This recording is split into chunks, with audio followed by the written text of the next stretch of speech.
There's a growing gap, a supply and demand gap that keeps getting worse. Workforce intelligence is about making best decisions about arguably the most important workforce on the planet, and that's clinicians.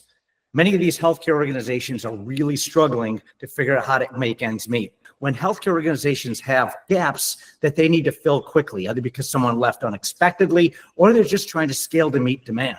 So many healthcare systems today spend so much time sifting through job boards and posting advertisements, but they're only going after clinicians that are actively looking.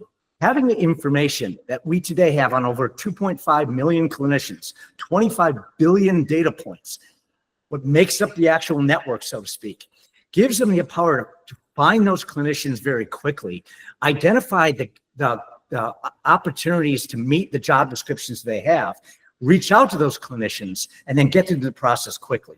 And so what HITshow did was it brought all this data together at scale.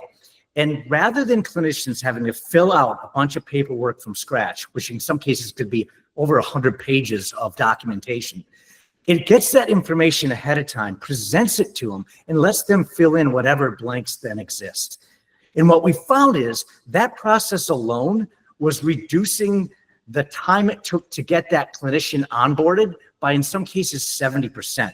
So my message to executives is that while patient data is incredibly important and you've done a lot with it, you've improved healthcare with it, provider data is equally as important. Think of them the same way you would those in Moneyball did. Find the best players and put them in the best positions on the field. Value this data. Use it in every way that you can within your organization.